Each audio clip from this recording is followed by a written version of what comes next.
Hello, my name's Ashley Spriggs and I'm an adult nursing lecturer here at Bournemouth University. I'm hoping that you've clicked on this link because you too would like to become an adult nurse and you're thinking of joining us here at BU. So I'm going to give you a whistle-stop tour about what we have on offer here at Bournemouth University. So firstly, what is nursing? Well, you may recognise some of the people in these pictures from some of the TV shows that depict nursing, and you'll be pleased to know that it's not quite as dramatic as the TV shows would lead you to believe, but the camaraderie is real in nursing, and there is a range of emotions that you will go through whilst you're a nurse. Now, the Royal College of Nursing have produced a suite of videos that show you what nursing is. They've also got some videos about the life of a student nurse. So if you Google them or look on YouTube, you should see some of those videos, and they're definitely worth a watch.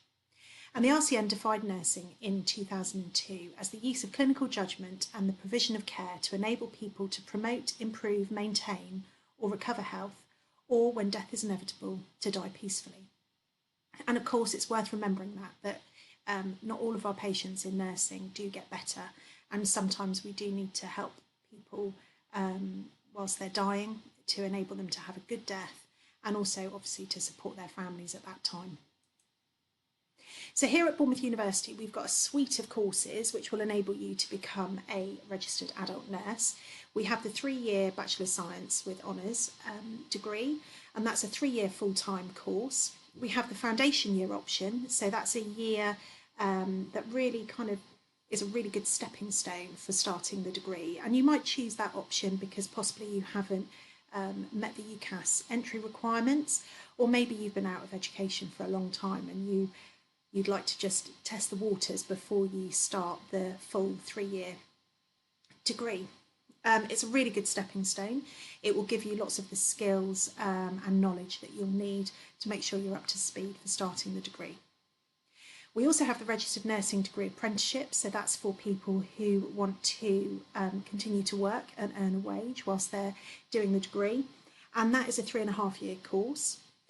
We've got the advanced standing route, so that is for somebody who is already on the NMC register in a different part, and that they would like to become an adult nurse, so possibly they're a mental health nurse or a children and young persons nurse, but they would like to do adult nursing. So when people apply for that, we take a look at their previous qualifications and experience, and we RPEL them into the BSc course. So, and often it's a 2-year course, sometimes 18 months, but more often than not, it's 2 years. And of course, we've also got the Masters in adult nursing. So this is somebody who's already got a degree. You will need to have a portfolio of evidence to show hours that you've already worked and so forth. What I would say is that if you visit our website, you'll be able to see all of the entry requirements for any of our courses for adult nursing, and it will give you a much clearer picture of what you need to do to be able to be successful to apply.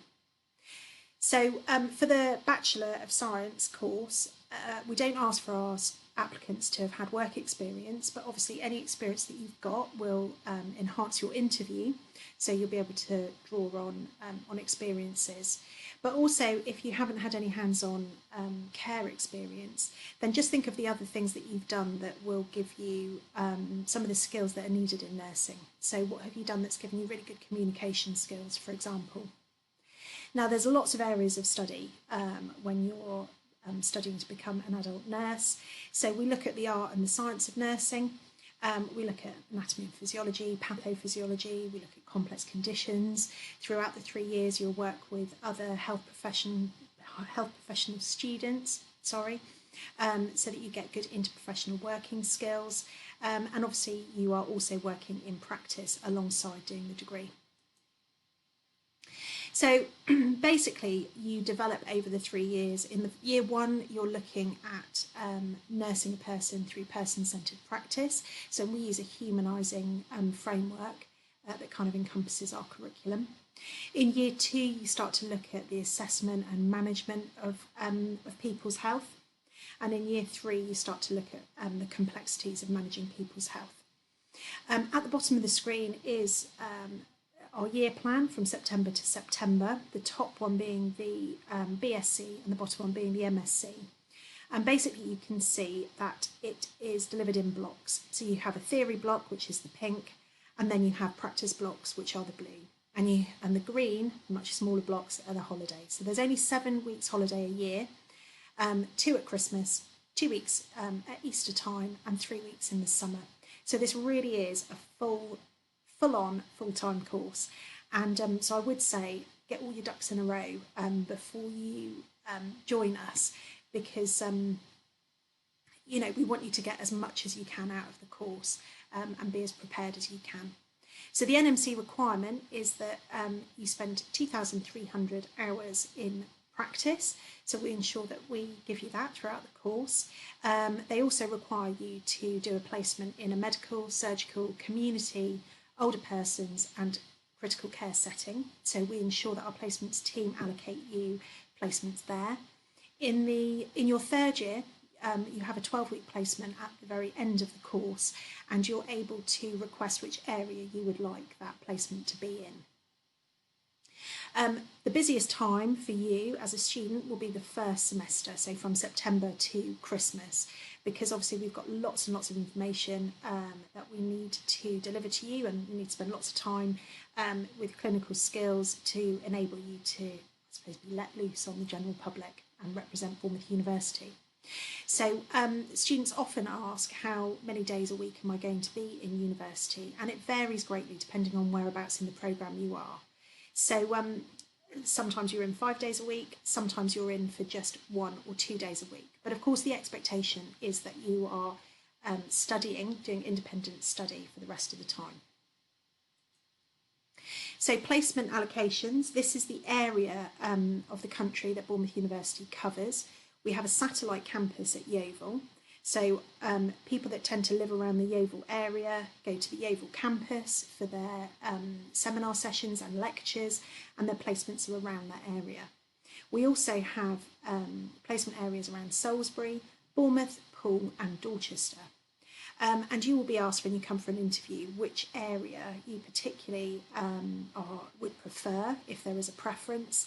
And when we make you an offer, we will offer you a place at Bournemouth University, and we will offer you a particular locality, and you're kind of tied into that locality for 3 years.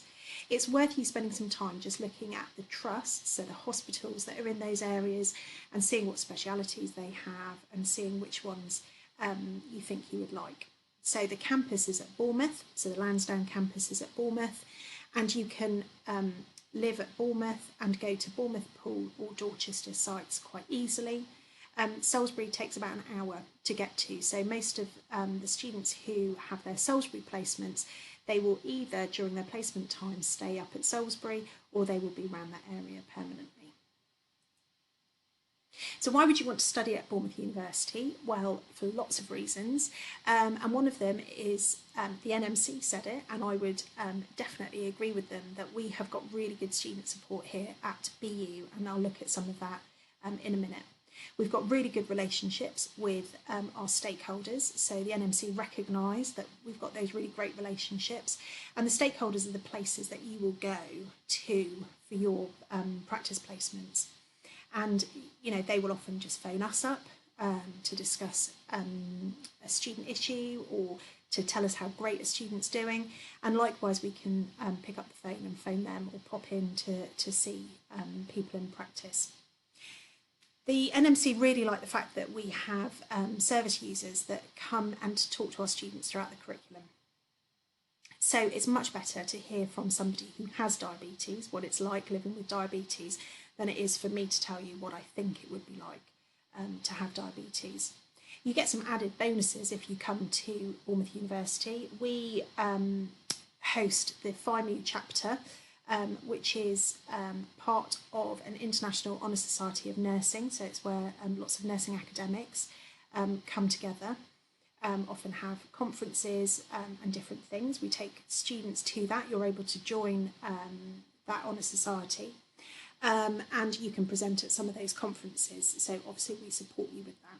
There's opportunities at BU, and we really actively encourage our students to publish either by themselves or as co-authors. So if you hand in a really exceptional piece of work, then we can help you to get that work published.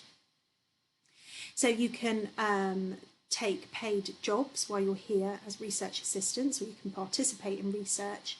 As I've said, you can present at conferences, and also some of our students have won local and national awards, and that's a picture of one of our graduates, Charlotte, who was nominated for the Nursing Times Student of the Year Award. So I've said that BU have got really great support networks and systems. They have. You've got peer-assisted learning support, so that's students in years above you that will help you. So you've got organised sessions with them. Obviously, we've got a library, study skills and IT centres. The library and IT have 24-hour support. We've got really great clinical skills suites, state-of-the-art in our new building. And they are suites that will look like either a hospital ward or an operating theatre or somebody's home, and you will be able to go and practice the clinical skills required. We encourage lots of group work within our curriculum, and also lots of independent study and student-managed learning. And we have something that I'm very excited about, because I tend to teach in the anatomy and physiology and pathophysiology units, which is called an anatomage table. And this is a large 3D, kind of like an iPad really, but they probably wouldn't like me calling it that. And it is really, instead of needing to use a cadaver to explain and show anatomy and physiology, and you can do cross sections of human bodies, you can really look at organs or systems in great detail, you can take a full-size person and you can take off the skin layer, and then you can take off muscle layers, and you can really look down and really understand the anatomy of the human body. So that's really great, and you're going to be able to book times to work with the anatomage table. We use a variety of assessment methods because we appreciate that not everybody's great at writing an essay, or not everybody's great at giving a presentation, and of course you're assessed whilst you're in placement as well. There's a whole variety of career options for you once you become a registered adult nurse, and that list is not an exhaustive list that you can see, and some of those places you will have already thought of and others you might not. So the Agenda for Change pay scale shows you that when you qualify as a band 5, and you can progress up the scale, a band 6 being a deputy sister or deputy clinical leader, band 7 would be a sister or a charge nurse clinical leader. And of course, that's the basic pay. So that's not the pay with any enhancements of unsatiable hours. And when I was in practice full time, I probably got about 14–15% enhancement on my pay for unsatiable hours that I worked. But of course, we can step in as adult nurses into some of the other professions.